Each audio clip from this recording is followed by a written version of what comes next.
Over the last almost 3 years, my family and I have been traveling, living relatively nomadically, and spending a significant amount of time in Spanish-speaking Latin American countries.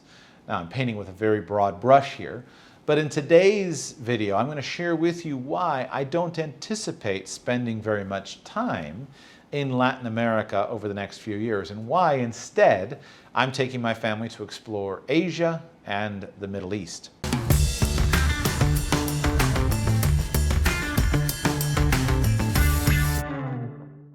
My name is Joshua Sheats. I'm the founder of Radical Personal Finance. Today here for Nomad Capitalist, where Andrew Henderson and his team help 7- and 8-figure entrepreneurs legally go where you're treated best.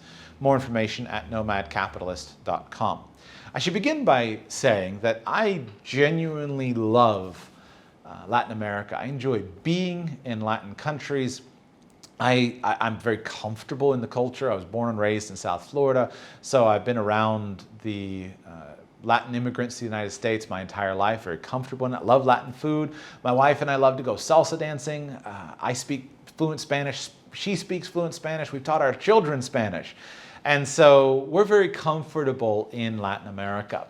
But there are a few things that have changed for me over the last few years, and I don't think that I'll be spending much time in Latin America in the coming years. I want to talk about 3 of those with you today. There are a few personal reasons that I'll keep private, but these 3 reasons I think will be things that you might benefit from understanding, because perhaps they might apply to you. First reason is for me personally. I am not convinced that I can achieve my personal opportunity, my personal potential living in Latin America, because when I am living in Latin America, I find that my personal motivation tends to wane. It tends to diminish. There is something really lovely about the Latin lifestyle. Now, again, I'm painting with a very broad brush, but I think that this is one of those areas where there are some stereotypes that do hold true. There is a warmth and a focus on relationships and a focus on living the good life now that tends to be a consistent factor in many Latin American cultures. And when you enter those cultures, it feels very refreshing. Over time, though, I have found it hard to stay motivated to achieve my potential, my business potential, my financial potential, my personal goals, being surrounded by that all the time. It's funny. I can spend months in Latin America, and I go back to the United States for a 2-week visit, and 2 weeks later, I am transformed as a person. I've been around my friends who are going after things, they're going after goals, they're building businesses, they're making money, and I find myself just totally enthusiastic about doing those same things. I want to build my business, I want to make money, etc. Now, I genuinely enjoy business. I love to work. I love to make money. I enjoy it. I don't want to live a vacation lifestyle. Some people do. More power to you if that's you. But I don't want to live that way. And so it's hard for me to maintain that sense of personal motivation living and spending most of my time in Latin America. I understand why retirees love to go to Latin America. I was speaking briefly at Andrew's Nomad Capitalist Live conference in Mexico. And I said, I understand why Latin America is super popular with gringo expats who want to go down to the beaches of Panama and drink beer and wear tank tops and flip-flops and hang out. Makes sense to me that if you want to go and hang out, it's a really good place to do it. But I don't want to go and hang out. And the more time I spend in places where it's common to hang out, the less I want to actually achieve and reach my own personal potential. And since I want to build a larger business, I want to build larger businesses, I want to be a better investor, I want to build and impact the world in a bigger way, I find that it's hard for me to maintain my motivation when I'm in Latin America. Whereas when I go back to the United States, I quickly get back into that business culture. When I'm in Asia, I feel it intensely. And I love that feeling, that sense of achievement. Now, some people say that's a flaw, not a feature of a place like the United States. It's a flaw, not a feature of Hong Kong and the money, money, money culture and lifestyle. Maybe so, right? Maybe so. I don't think so. I do think that if I live in a business-oriented culture, even if there were a high-tax culture, right? I'm convinced that right now at this point, I could move back to the United States, and even if I paid higher taxes, I would probably wind up with far more money in the long run than if I spend most of my time on the beaches of Panama. Now, are there exceptions to this? Absolutely, right? There are some big Latin cities where you can get involved in a big business culture. But I still find that, for me at least, that it's more accessible in other regions. And so I want to check out some other regions. I'm especially interested in Asia and Dubai and some of the places where this business culture of the future is being shaped. My second concern is with my children. Will my children have big enough opportunities to keep them engaged in the culture in which I train them? See, I'm super conscious of this fact. Wherever I raise my children, that's where they're going to be culturally literate, and that's culturally fluent. They're going to understand what's happening in that culture. And so if I raise my children in a laid-back village in Colombia, then they're going to be very fluent in that. But are those opportunities going to be there the way that I would hope that they would be there? And sometimes it's hard to see that. Now, this varies dramatically depending on which city you're in. There are so many megacities in Latin America that are full of a powerful business culture, and many Westerners just don't see that.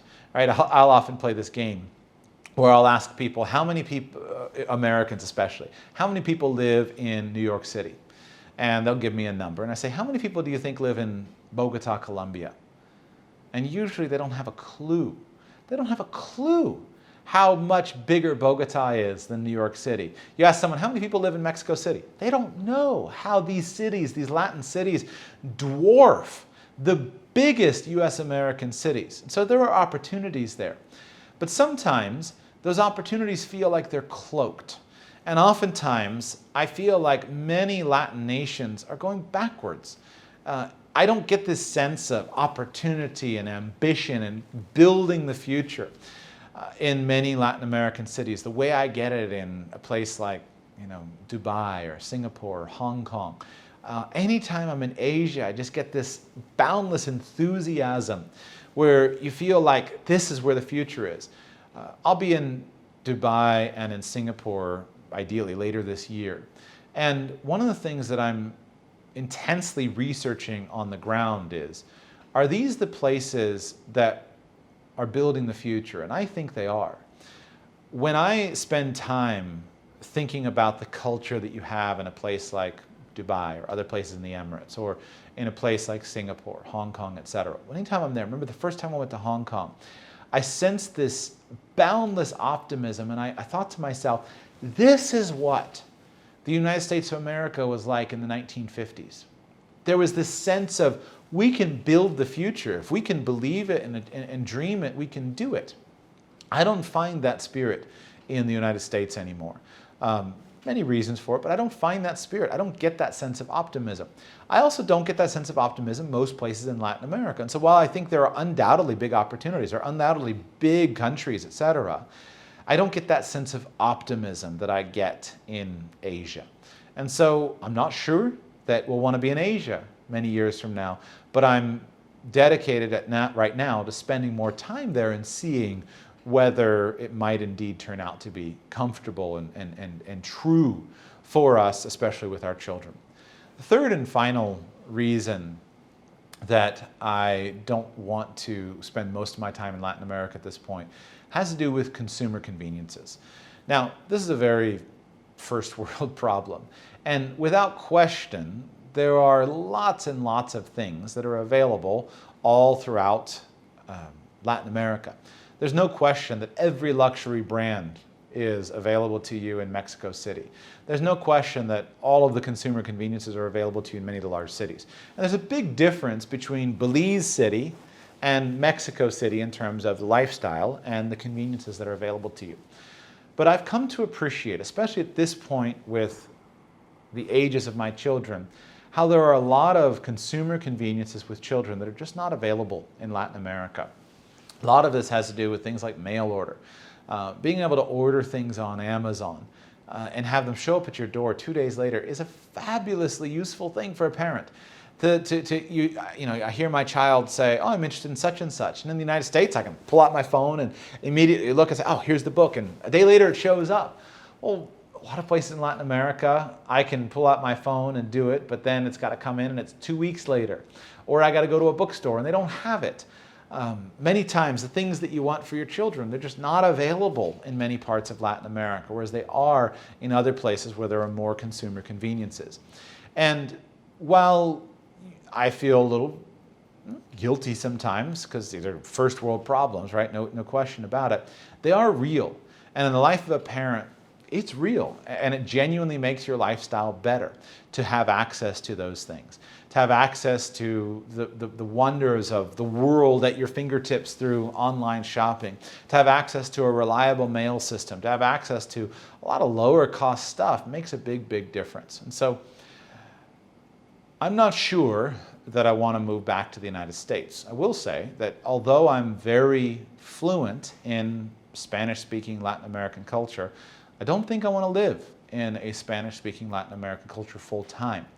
I do think that I want more Asia in my life because I want that sense of optimism, and I want my children to grow up in a culture not that's looking backwards and trying to always fix the problems of the past. I want my children to live in a culture that's going forward and building the culture of the future.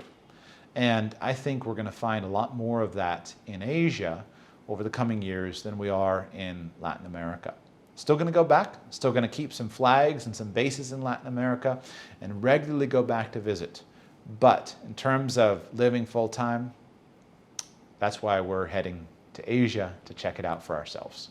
So people ask, Andrew, how do I get the most out of Nomad Capitalist? How do I begin my Nomad Capitalist journey? The first thing people do is they start right where you're at.